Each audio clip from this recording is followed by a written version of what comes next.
Hi, welcome back to the channel.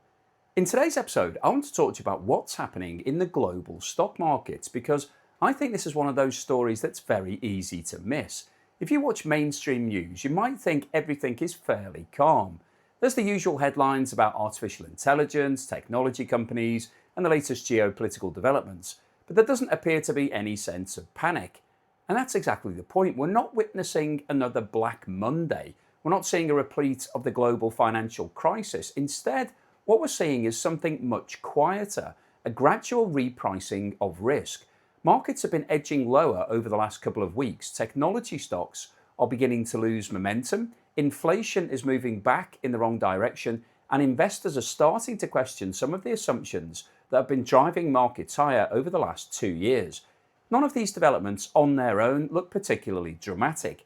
Put them all together, however, and a very different picture begins to emerge. Now, before we get into the details of all of this, could I ask anybody that hasn't subscribed yet to please hit that subscribe button and also give me a thumbs up? It really does help me with the algorithm and also puts a smile on my face. So let's start with the markets.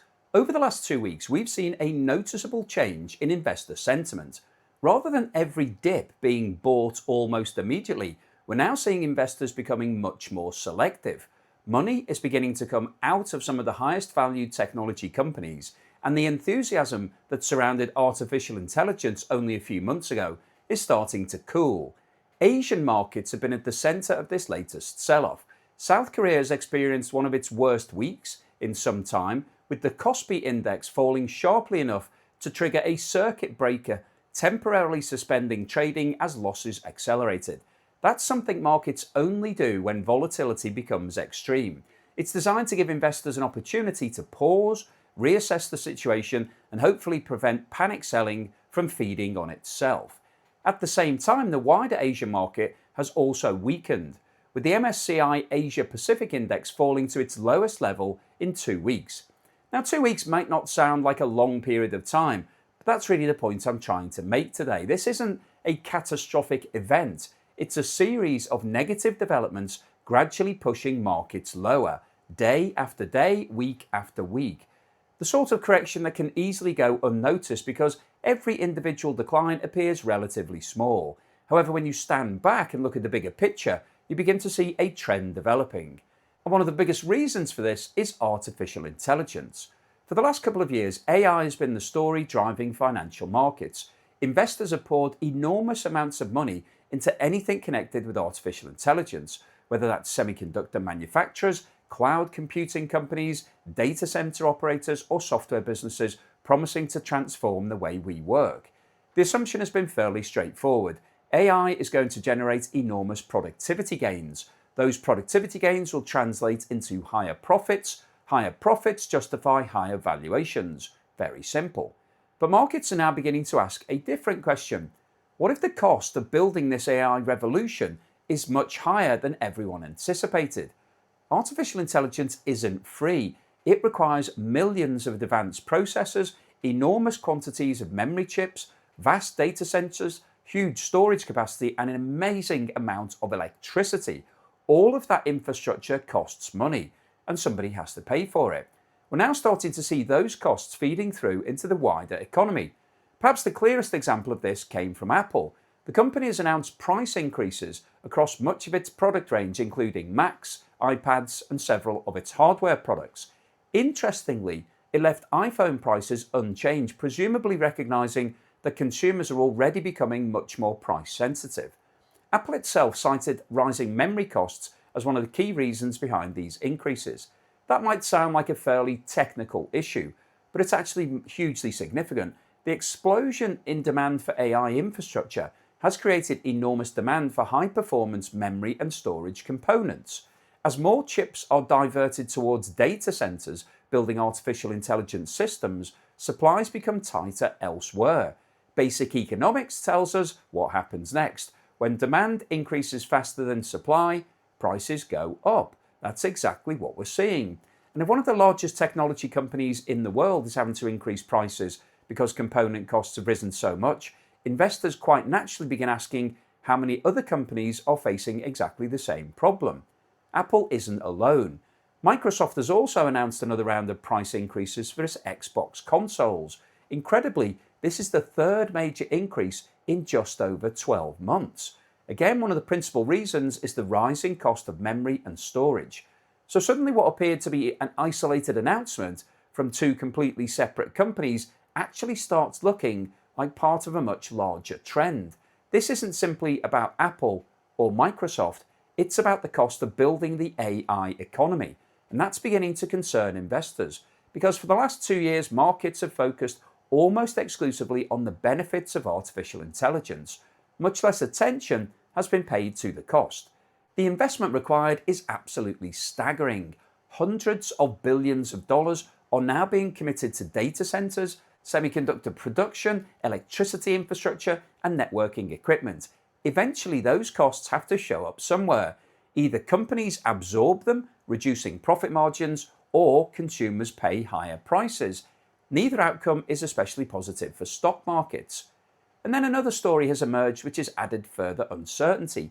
SoftBank, one of the world's largest technology investors, saw its shares fall sharply following reports that OpenAI may delay its long-awaited stock market flotation.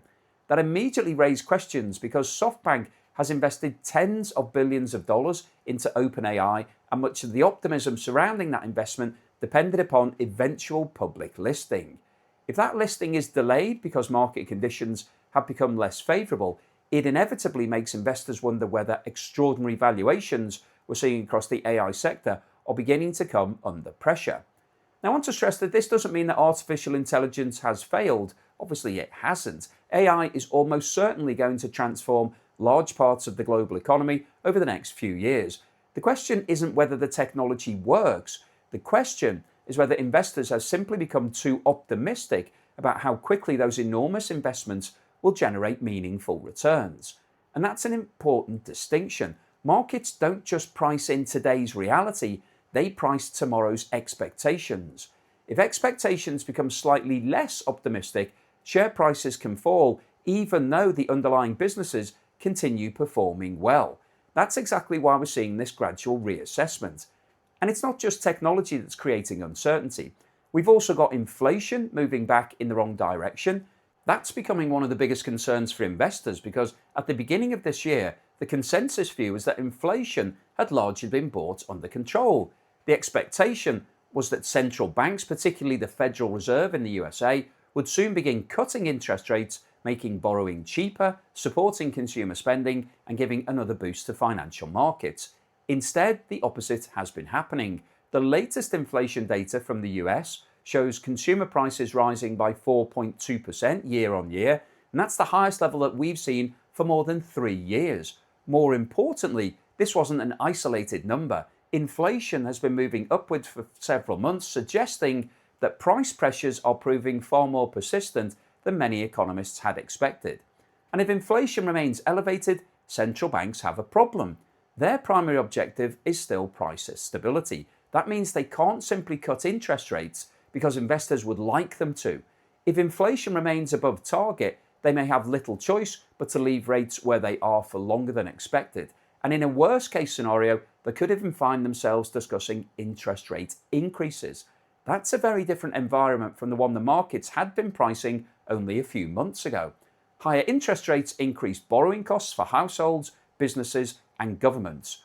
Mortgage payments remain elevated, corporate borrowing becomes more expensive, consumers have less disposable income, businesses become more cautious about investing. All of those factors feed through into economic growth and ultimately company profits. And remember, stock markets are simply placing a value today on profits companies are expected to make tomorrow. If investors start believing those future profits will be lower than previously thought, share prices adjust accordingly. Now let's add another piece into the jigsaw, the situation in the Middle East. Although we're currently in a temporary 60-day ceasefire between Iran, the USA, and Israel, I think it's important not to confuse a ceasefire with a permanent peace agreement. They are two very different things. A ceasefire simply pauses the fighting. It doesn't resolve the underlying disputes. And in this case, many of the big issues remain completely unresolved. We still don't know what's happening with the Iranian nuclear program. There's no agreement with regards to the release of Iran's frozen overseas assets. Sanctions remain a major point of disagreement, and perhaps most importantly for the global economy, there's still uncertainty surrounding freedom of navigation through the Strait of Hormuz. Now, I've spoken about the Strait of Hormuz many times on this channel because it's one of the most strategically important waterways on the planet. Around 20% of the world's oil and LNG passes through this narrow stretch of water every single day. Well, it should do if it was operating normally. So any disruption there has consequences far beyond the Middle East itself. Immediately after the ceasefire was announced, shipping activity increased sharply as companies resumed the risk and took their ships through the strait. But over the last few days, we've started seeing signs that confidence remains fragile. Several commercial vessels reportedly turned around rather than continuing through the strait. A cargo ship has been struck by what appears to have been either a missile or a drone sailing close to Oman. Now, fortunately, the damage wasn't catastrophic, but incidents like that remind shipping companies that the risks haven't disappeared. We've also seen reports that Iran wants greater control over which vessels are permitted to use certain shipping routes. The United States and several Gulf states have pushed back strongly against that idea, arguing that international waterways must remain open to all commercial traffic. So although the shooting may have reduced for the moment, the political disagreements are still very much alive. And from an economic perspective, uncertainty is almost as damaging as actual disruption.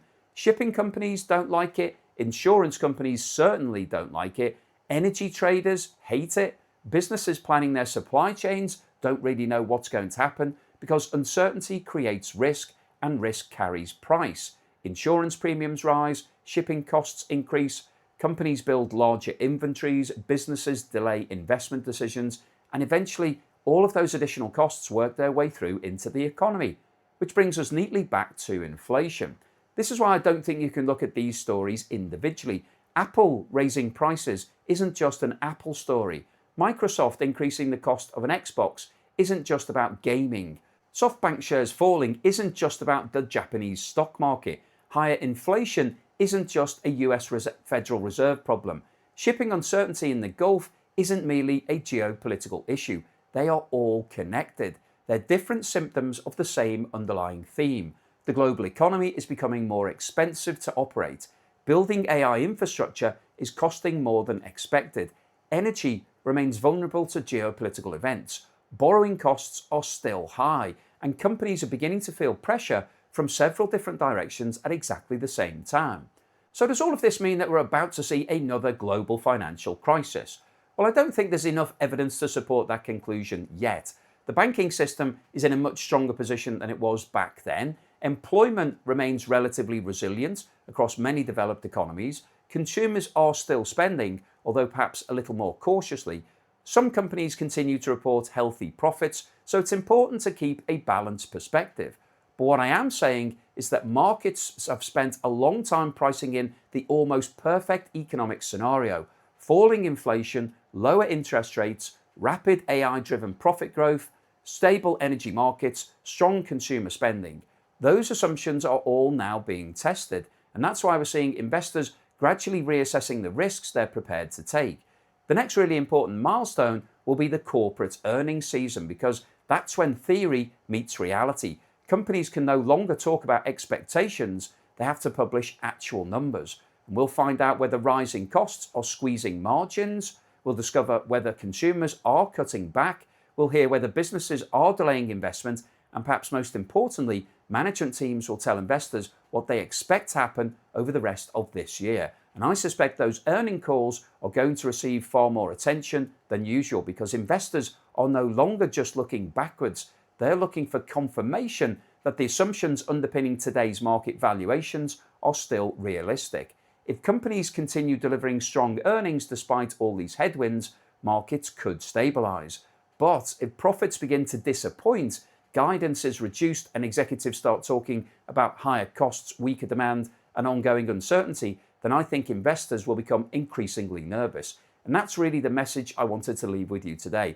The market doesn't always fall dramatically. Sometimes it simply loses confidence, not overnight, not in one particular trading session, but gradually. A little lower one day, another decline the next. Technology shares lose momentum, inflation surprises on the upside, interest rate expectations change, Energy markets become more volatile, companies raise prices. Individually, not one of those stories looks particularly alarming, but together they tell us the investment landscape is becoming much more challenging than it appeared just a few months ago. So I'll keep you posted on any further news and developments, but hopefully you found today's video useful, informative, and most importantly, thought-provoking. If you've liked what I've said, or maybe you didn't like it, but you thought it was interesting, then please give me a thumbs up. Please subscribe to the channel if you haven't done so already. I'd like to say thank you to everybody that's supporting me. If you've bought me a coffee or sent me YouTube super thanks or signed up as a patron or a member, I really do genuinely appreciate that support. It supports me and it helps me keeping focused on making as many videos as I can. So thank you very much.